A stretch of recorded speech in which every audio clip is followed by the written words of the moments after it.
Good morning, all. It's my pleasure to welcome Mr. Yogendra Joshi. He's the speaker for today's TED Talk. I will briefly describe about Yogendra Joshi background. So he's going to talk about a very unique and different subject. The title of the talk is Art with Chemistry at Microscopic Scale. So Mr. Yogendra Joshi is basically a chartered accountant by education, a software professional for past 19 years, with 3 software patents under his name and 2 software products. And he happens to be an accidental artist, that's what he calls himself. He started his photography passion 11 years back and always loves to show people the hidden beauty, be it textures on tiny insects, or high-speed water drop collision, or dance of light on thin soap bubble fell. Mr. Yogendra later moved his attention on the microscopic world of chemical crystals and wishes to create a mark on the world with his artistic pursuit into the world of chemistry. He has several exhibitions, magazines, publications, and awards to his credit. And his journey into the world of art and has been recently interviewed for an exclusive interview by Art Illustrated magazine for his unique work. So with this, I would invite Mr. Yogendra to initiate his talk. Mr. Yogendra, over to you. Sure. Thanks a lot, Dr. Ashok. So, guys, you can imagine me standing here, like sitting here actually, and presenting to you is almost as if any of you is presenting the recent income tax bill to a room full of chartered accountants. So, I'm as scared or as thrilled you would be. So, I'm not going to try and preach to the choir. I'm just going to show you in my own humble way whatever I could discover uh, in my journey of photography into the microscope, into the world of chemistry. And I'm pretty sure like none of this would be new. I'm hoping that I'll be able to present it to you in a new and a different way, especially the artistic way of looking at chemicals. Let me start off. And again, it's an honor to present this to all of you who are drenched into the world of chemistry, prestigious organization of Tata Chemicals. When I say I create art with chemistry, what do I actually create? So this is what I create. This is one of my most famous works for which I have received awards, and uh, this is again under microscope. The total width of this is 1 millimeter by half a millimeter, and it is created using a decalcifier mixed with inositol. So the butterflies that you see are uh, inositol, and the structures that you see is decalcifier. Now, let me show you few more examples of what I create using various chemicals. I have lots of questions when I do this. And since I'm not going to get an opportunity to get so many scientists on a meeting, I've tried to pose those questions. We don't need to answer them right now, but my request would be to consider some of them. And if we can find answers, we can actually create some videos or some material for people to understand how this actually works. So even though I create a lot of this, I absolutely do not understand how this works. And I'm hoping some of you would be able to help me. So these are some of the examples of what I have been able to create using chemicals. I call this Star Wars. This is metallic flowers, a butterfly, uh, elephants coming out of glycine amino acid. Uh, Again, multiple, and then what I do is I mix various chemicals and see what kind of effect that I can get. And everything that I'm showing you here is at a microscopic scale. So this is the approximate size, and this is approximately the maximum size of these images. Many of them are even tenth of the size.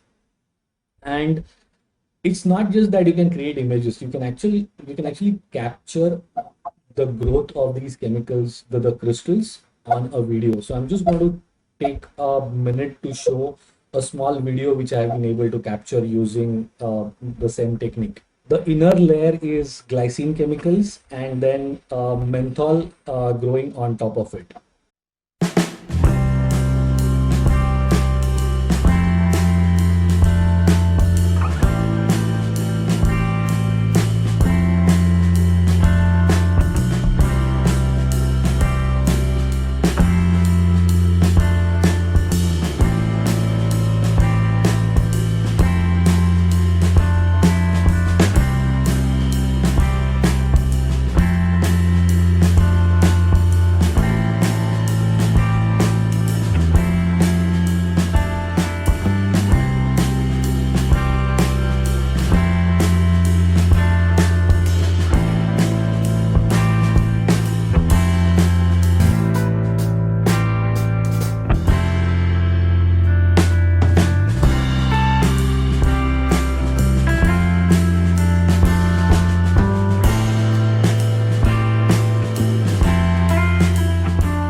Dr. Ashok already introduced me, but I thought I'll just anchor in terms of who I am. So, as Dr. Ashok mentioned, I'm a chartered accountant, I'm a software professional, I'm a accidental photographer come artist. So basically, I have exactly zero qualifications to be here in front of you. But I have been dabbling into a bit of chemistry, a bit of experiments, and my biggest honor, if you will, came from a commendation which Dr. Nathu, who is a senior scientist in India and chairperson of a board of governors at ICER, he gave me a personal recommendation.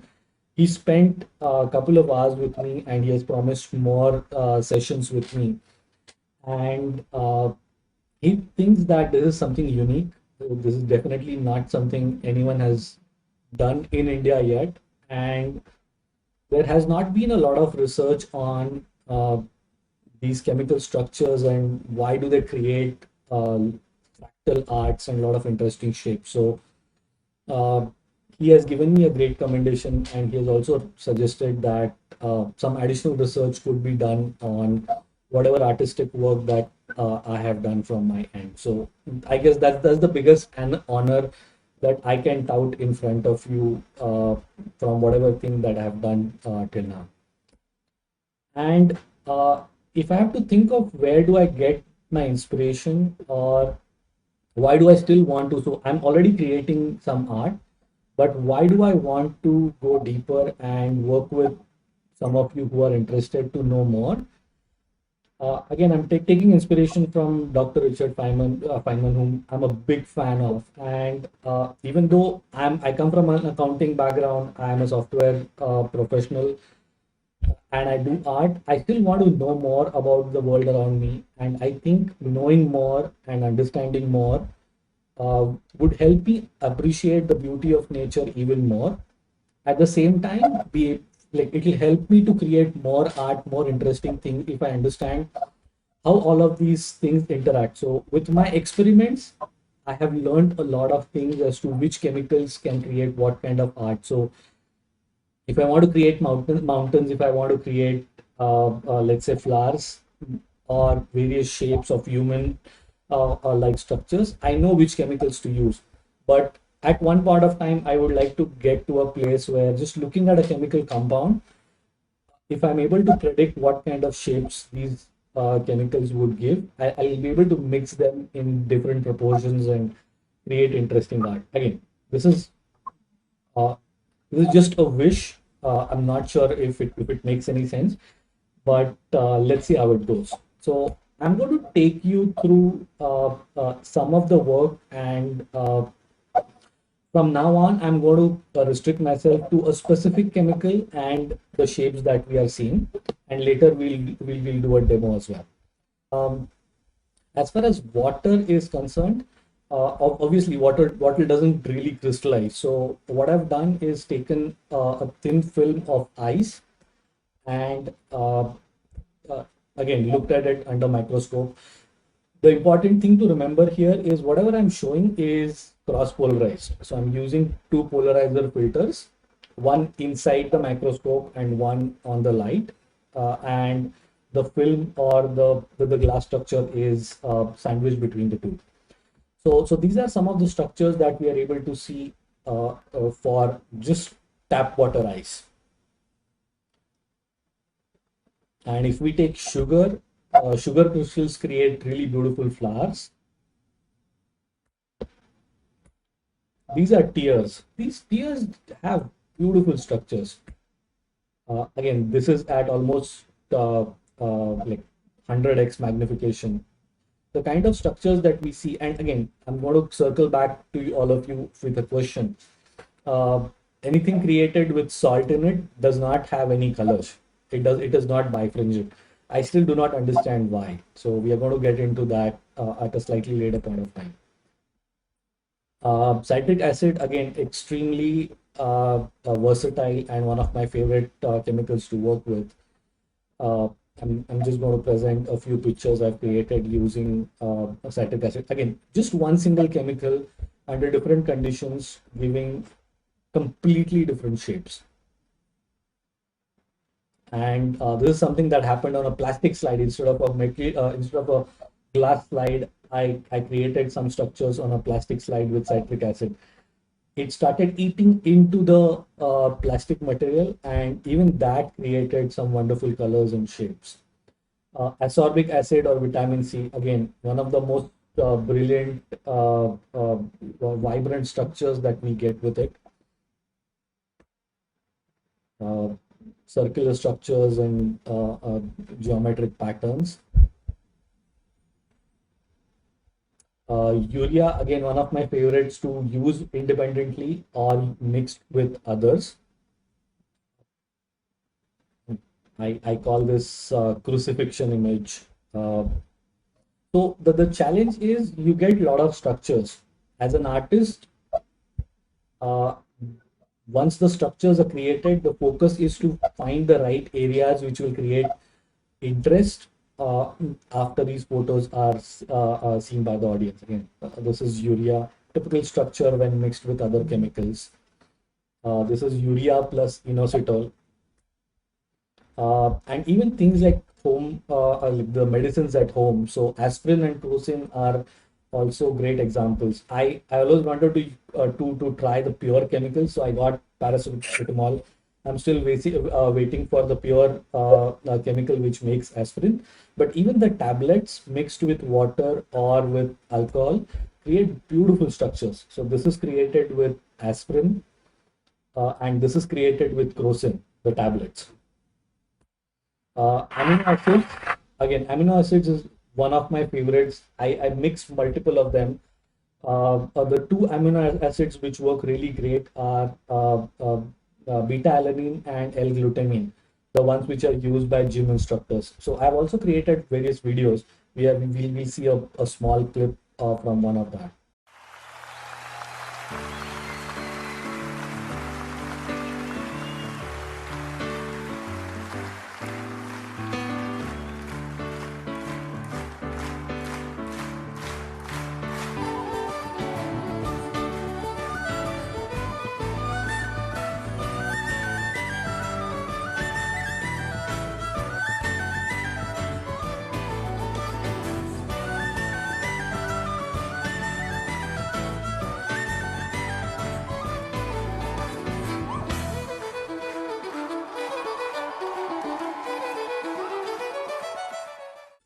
And of course, the images that come out of it are really breathtaking. So each one of these, this is created with glycine. The previous one was another combination of amino acids. This is again L-glutamine, beta alanine, and these structures just keep going. So the same structure that you saw previously, if we let it dry or let it start decomposing or evaporating, whatever is the technical term for it, uh, it starts creating different structures. So these structures that are created, this art that is created, is evolving continuously. What you see in 2 minutes and what you see tomorrow or after a few days can completely change. Again, just multiple structures, everything created with just amino acids. Uh, and again, this particular image I want to draw attention because this was taken using mobile and simple cheap adapters that you get. So if you have access to microscope, great. But if not, like even without that, you're able to create some great images using the same technique. Skin whitening agent or hydroquinone, not hydroxyquinone. So that also creates some really beautiful structures. Uh, the three walls that you see, they are the same piece. It's not that these are three separate images stitched together. It's on the same 1 millimeter area that these structures are created. And again, some beautiful shapes that get created. The previous one was the dissolved chemical. This one is a molten chemical. The same one through the melt method. A decalcifier, I showed you one image. That's again beautiful chemical to directly work with. And it creates some really interesting shapes. And again, decalcifier, the interesting thing is if you let it dry overnight, it creates these large shapes. If you put it in a microwave or you heat it on a lamp, it creates these smaller structures. And we're going to talk about some of the interesting things that I would like you guys to explore. So again, these are various structures of decalcifier.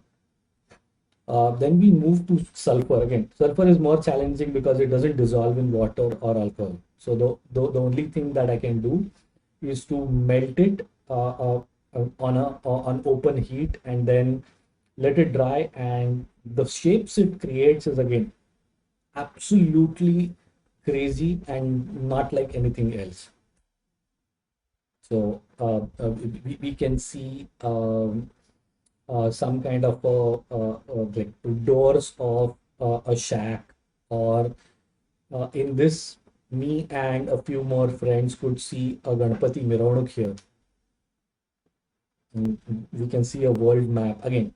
All the four images that I showed with sulfur, but completely different shapes. And then I continue to mix various chemicals and see what shapes these create. So sometimes I wouldn't remember what this is. Yeah, this is glycine and melt. The video which I showed you earlier. This particular image is from the same slide for which the video was created. This is menthol. This is again interesting. There is a chemical called lamivudine, and God bless one of my friends from Chandrapur, Dr. Sachin. He sent me some 30 chemicals, and this particular one was mixed with glycine. Again, different chemicals mixed create different structures.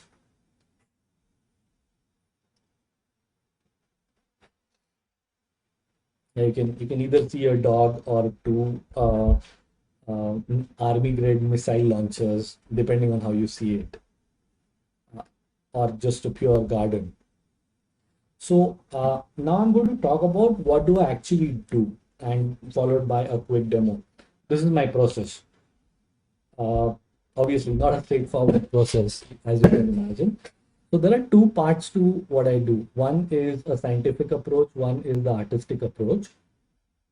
So the first thing that is required is selecting chemicals. So usually this is beg, borrow, and buy. I have not resorted to steal yet, but I have been able to get my hands on about 70 chemicals yet.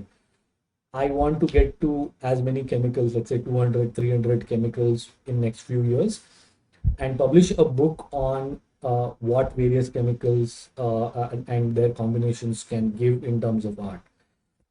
But there are various things to consider when I pick up a chemical as to what does it dissolve in, does it crystallize at all or not, and some chemicals require special storing mechanism.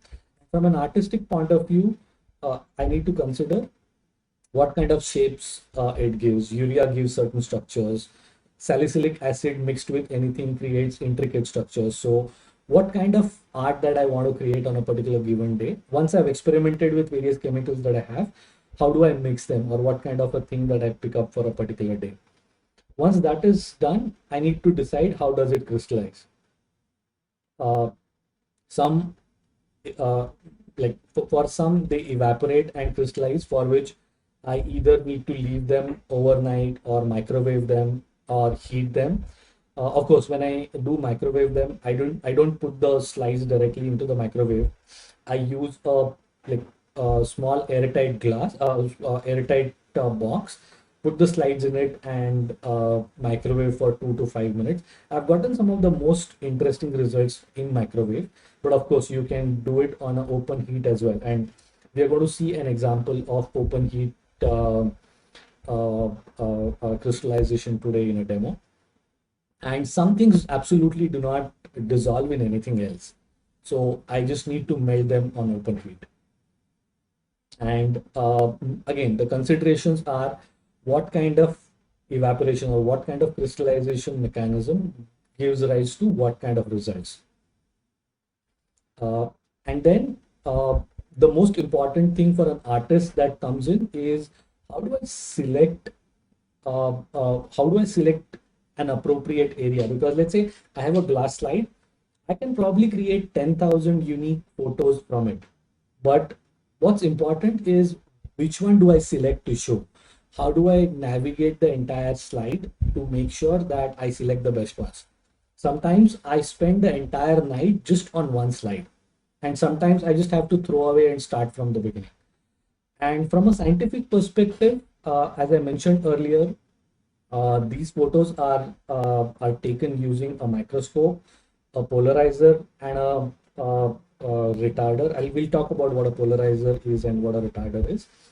And then uh, it also depends on what kind of chemicals require what kind of crystallizations time, what kind of humidity we have. So my experience is for first, like in January to March, I was able to easily crystallize citric acid and sugar.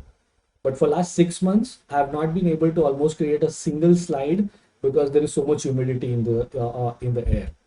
So these are the things which I have learned from experiments that okay, this is the way some crystals are going to behave. And as I was mentioning, this entire thing, right from procuring a chemical to completing a picture and posting it for as an art, can take up to 2 weeks or sometimes even minutes if I have the crystal, if I have the chemicals handy. And as we moved through the process, the artistic part takes over. Initially, the scientific part is more important as to which chemicals and how do they crystallize. Later, what kind of structures and how do I want to present it, that takes precedence. So let's see if we can do a demo in real time. So please do not laugh on my lab. This is my lab. So this is where I work. Wherever I get time, I just switch on here and start working on my lab. These are some of the chemicals. These are some of the favorite ones. As I said, I have access to about 70, 80 chemicals now. I prepare solutions either in water or in ethanol or alcohol, depending on the chemical properties of it, and create these small bottles with a hole at the top. So it is easy for me to crystallize. And uh, this is a standard microscope. You can use any microscope, even a student microscope is fine. The important thing is to be able to mount the camera on top of it. And this is a standard slide which I use. Nothing special about it. The important thing that I do is I dip the slide inside a soap solution to make sure that the drops of liquid that I spread on it are spread evenly. And today we are going to try and crystallize one of my favorite chemicals, which is glycine. So what I typically do is put just 1 or 2 drops on top of this, and and spread it on the slide with a thin layer. So like there is nothing dropping off. And if there is a large drop, I just dab it. The next step is to crystallize it. So I'm going to light up a small lamp. Again, there's nothing special. It's just a diya. Give me a second.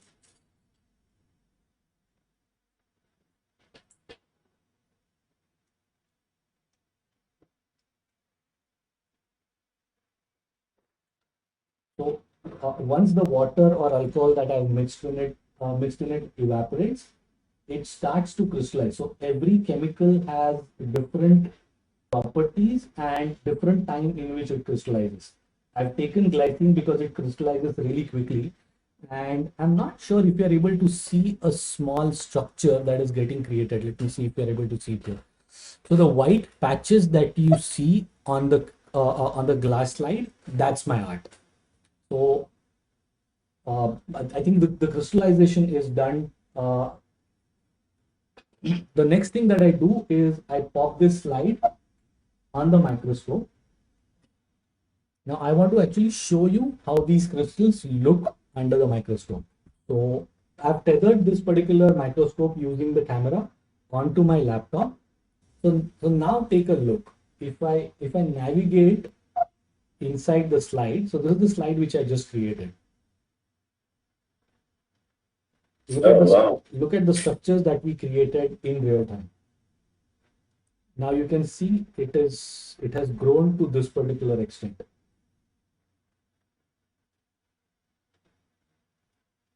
So the next thing is, once I have the slide fully prepared, now I can start using the composition techniques which I've learned over the years as to how to best present this at which magnification.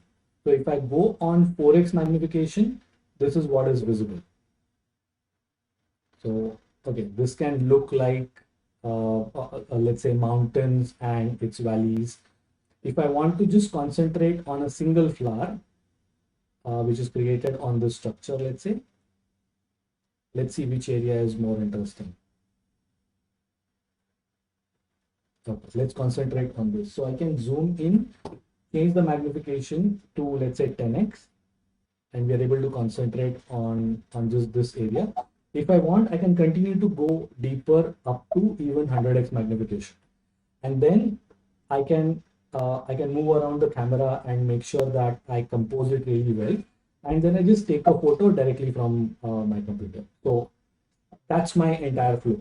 And what we can also do is, for some chemicals, looking at the melting points of various chemicals. So menthol melts really quickly, whereas glycine doesn't. So if I have a structure of glycine already created, I can create menthol structures on top of it. The video initially that you guys saw.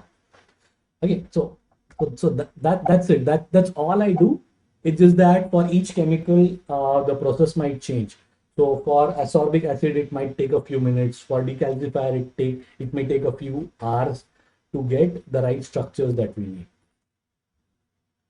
Okay, I hope that was interesting enough. Yes, certainly. It was very interesting. Okay, so how does nature do it? I have absolutely no clue whatsoever. And that's the reason I'm in front of you guys. That's the motivation that I have. So these are some of the questions for you guys to ponder, for all of us to ponder. So urea, the moment it crystallizes, it creates these beautiful structures.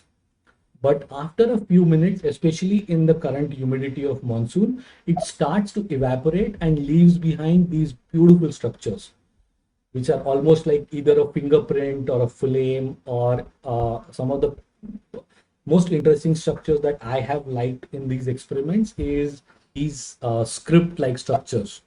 I do not know why this happens. This happens almost only with urea and a couple of other compounds. But let's say there is a very close chemical which is thiourea.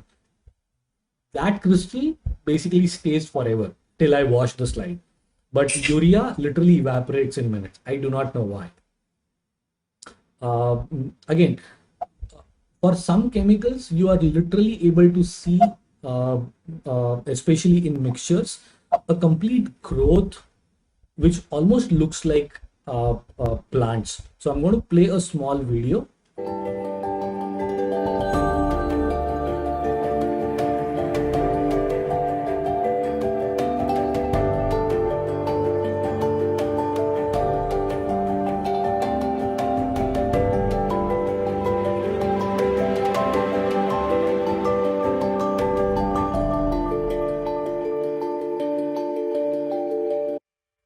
If we show this to kids, they'll say this is a plant or a vine growing, which you have expedited. Why does this happen? I have absolutely no clue. But what I know is, if I mix salicylic acid, which creates small structures, with other chemicals, I can get these kinds of structures. And another example, another thing that I do not understand is, let's say, thiourea. If I crystallize it under microscope, I get these long, thin arrow-like structures. If I crystallize it on open flame, I get these kinds of mixed structures. And on some patches of either of these, if I really concentrate hard, or like if I go to almost 100x magnification, distinct shapes are visible. So this is like undoubtedly a Ganpati shape.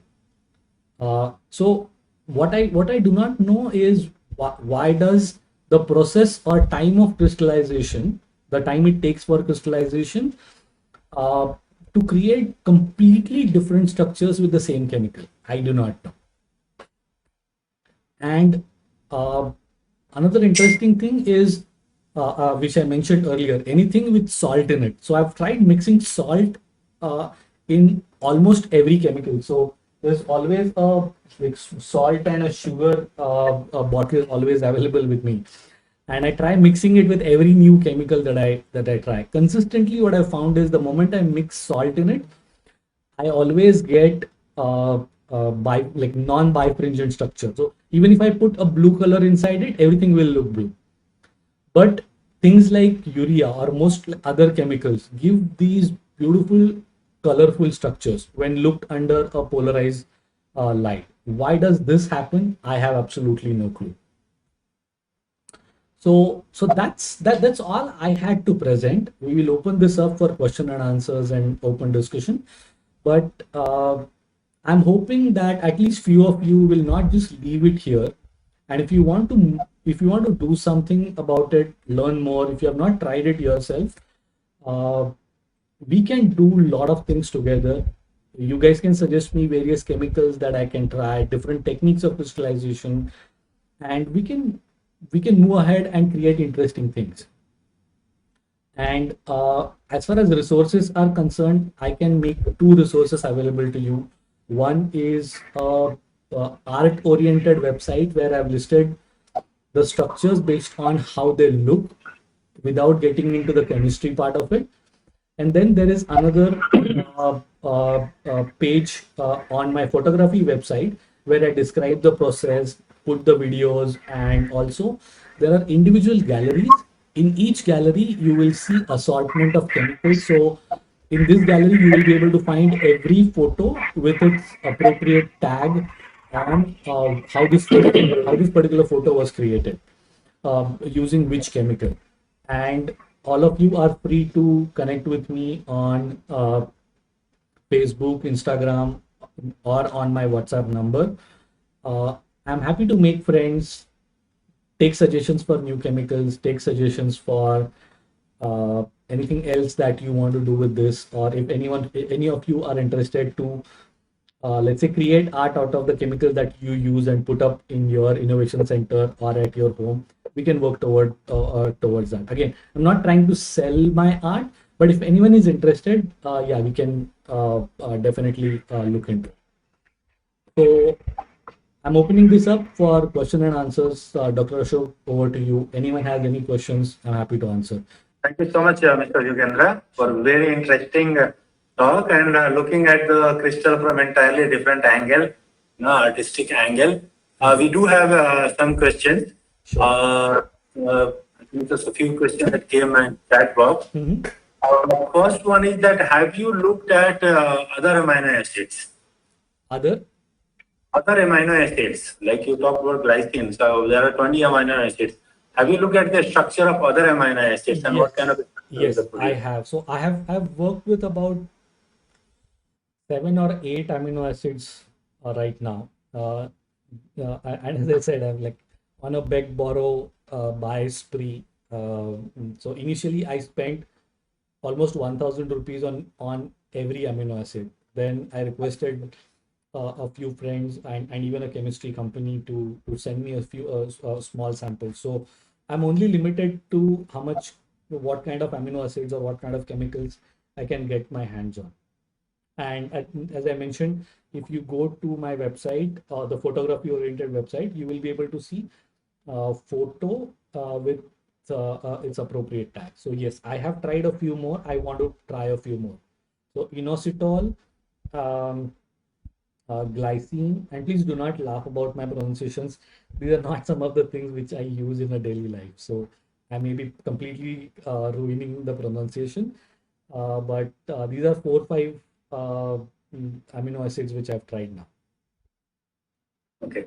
And the second question is that if you repeat experiments, do you get similar structure, same structure, or like considering that, of course, you are using similar conditions are not changed, do you get similar structures? Sure. So I do not. And that's the beauty of it. So glycine is always going to give you the intricate structures that you saw. Then let's say, what was the other one? Ascorbic acid is always going to give you circular ones. But the kind of circles, the kind of colors, and the interaction at the edges is going to be completely different. So if you ask me, can I create this particular question mark again in the same way? Probably not. But the what I've observed is core property of a chemical to create certain kind of structure does not change. What changes is actual instantiation of it. And the moment you start mixing it with others, their properties completely change. So for example, salicylic acid creates long thin lines, and citric acid creates flowers. But the moment you mix the two, it creates something like a poison ivy or a forest. So almost every single time I get something new. At the same time, the structures themselves, by looking at a particular photo, by now I'm able to approximately tell what it came from. I hope that makes sense. But would it make a difference, like, of course, that if you carry out experiment and you maintain a similar condition, what I mean by that, the humidity, that could also affect that, that crystal thing. Yeah, humidity, temperature, that maybe some fan airflow and all those things. If you try to maintain the similar structure, might be possible that you can repeat getting a similar structure.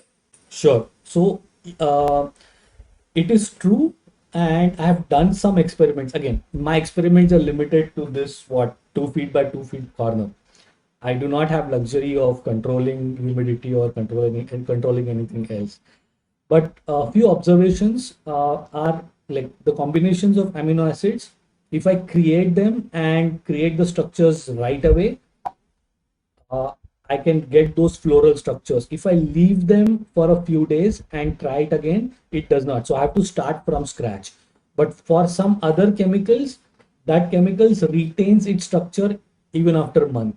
So the liquid, if I use it again, even after a month, it creates the same structure, similar looking. But some amino acids, when they're especially mixed together, I have to start afresh from powder. If I use the old chemicals, they do not give the similar structures. So yes, I think if we keep the conditions same, we can expect to see similar structure. But even 1% change in humidity or temperature or the kind of uh, uh, uh, mechanism I use. Do I leave it overnight or do I put it in a microwave? My observation is it completely changes what it does. It's for you guys to help me do the experiments, or we can work together to do the experiments. Again, this was not a scientific endeavor to uh, recreate the same picture. In fact, my attempt is to try and find different ways so that I can, with the same chemical, I can create different pictures. Right. So just for my curiosity, Mr. Yogendra, I read a couple of papers, scientific papers, where they try to study the structure of water, like by changing by heating it, by putting in microwave, and they show that the water structure is changing drastically.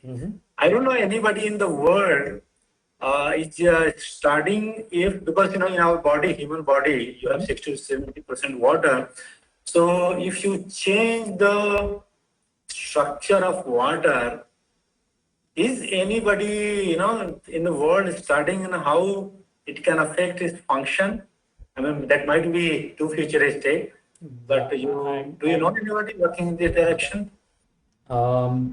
If I use distilled water for crystallization, or if I use a tap water which can have some impurities, that definitely has an effect on the art that I create. But whether it changes the properties of water, I do not know. I wouldn't even know how to measure the properties of it. So have you another, just out of curiosity, Yeah. when you present this art, maybe in some exhibition, when you have this traditional artist, how do they react? How do they see this is coming from a different world, or how do they react? I have had a very interesting time because initially when I created this and sent it to um, um, art magazines and photography magazines, the photography magazines rejected my work, saying that this is painting and not a photo. And art magazine, when they looked at my email which said macro photography, like microscopic photography, they said you don't qualify because you are not an artist. So it took me a lot of time to uh, get any footing, and I do not think I have any kind of a recognition, which is fine. So as I said, being able to present to people like you and get acceptance is good enough for me. But from an art community, I've recently started getting some acknowledgements, and this week I will have a publication in an art magazine in Europe, and then next month I will have a publication in a photography magazine in Europe. So people are paying attention, but when I interact with artists one on one, their first question, almost to discredit me as an artist, is do you decide whether you want to draw a mountain or an elephant, and can you recreate it? So initially my answer was, I don't know. Chemicals do whatever they want, and then I capture that. But now I have gone smarter because now I understand why they're asking the question. So now I'm able to tell them that if I want mountain, I know I want to pick up urea. If I want plant, I know I want salicylic acid. So that's the way I'm able to frame the answer. But see, an artist would create months to create the kind of details that you find in anything that the nature creates. So I do see a bit of a uncomfort from some of the artists to accept me as an artist, which is fair. Sure, thank you so much. Any other question from audience? I have a question. Am I audible? Sure. Yes, yes, Dr. Dev. Yeah. Sorry, I had a challenge with my internet connectivity, so I was on and off. No problem. Yeah, Yagendra, it was a wonderful lecture and very interesting from a scientific perspective. Just wanted to check with you. Have you come across a concept called Healy Shaw cell? Uh, can you repeat? It is Healy Shaw cell. Okay, what does that do? I have not, unfortunately. Okay, so then there is something interesting for you which you can experiment. Okay, So Hilly, it's a two scientists name. One is called Hilly, the other one is called Shaw. okay, So they call it a Hilly Shaw cell. okay. So what they do, you take two glass plates, Mhm. okay, of equal thickness and equal size, Mhm. and you make a small hole on the top glass plate, Okay, okay. And between those two glass plates, you say take two different liquids. One could both could be miscible, Mhm. and say let us consider you take glycerin and let us consider you take water. Okay, So you put glycerin inside sandwich between the glass, Mhm. and from the top central hole you start injecting water Okay, through a normal injection. right. Okay, you will find that between those glass plates, you'll find fractal structures. Fractal. Okay, Okay, fractal structures. So, okay. so if you want to see those fractal structures in real, you just put some ink to the water Mhm. and you just try to inject it at one go. What you will find a complete symmetry of those fractal structures. Oh, Okay. wonderful. So I am telling this because during one of my PhD work, we actually tried to build crystals at the interface. Okay. So when you have a glycerin, let us consider, and in glycerin you say add one reactant, Mhm. and in water you have another reactant, Mhm. and you are trying to create crystals at the interface because you want to create some kind of structure, symmetric structure, and controlling the particles. Mhm. So you just inject the other one Okay. through an injection. And typically there we do a complete videography to very high resolution camera to actually see how the crystals are going at the interface. Oh, that's really wonderful. Yes, so you try this. You don't have to struggle. You just type HELE Hilly SHAW Shaw cell for viscous fingering. Okay. And typically they talk about all the fractal structures, which if you look at a snow structure, if you look at the structure of a cloud, Mhm. okay, you can actually generate those structures between two glass plates. And for that, you don't have to do a very big lab. You already have a microscope. Yeah. You just need to get two glass plates and some glycerin from the market, water, ink, and all the chemicals what you have. You will get some wonderful structures. Sure. And I don't even have to make a hole in the glass. I've broken so many glass slides till now that I can actually cobble them together and put something through it. So I will Yes, yes. definitely Just try. for fun, you try this. Sure. Just for fun, you try this. You'll get all the information on the Google. Absolutely. And if I need more, I hope I can interact with you and we can. Yes, you can do that. Yeah. Wonderful. I'm definitely going to try that. Thanks. Thank you. Great. That was excellent suggestion, Dr. Dev. Any other questions? Comments? Anybody can go. So if no more questions, I would like to thank Mr. Yogendra for the wonderful talk and the interaction we had after the talk. It was really nice to see the chemicals we are using daily in our lab from a different angle. That's right. And what beautiful arts, these chemicals can create, right? So definitely being a scientist and working using these chemicals every day, but we never thought that these chemicals can provide such a beautiful structures, which can be I'm honored. beautiful. I'm truly honored. Thank you so much for bringing this perspective. And from Tata Chemicals, our appreciation and a lot of thanks to you. Thank you so much. Really appreciate it. Take care. Bye bye. Thank you. Bye.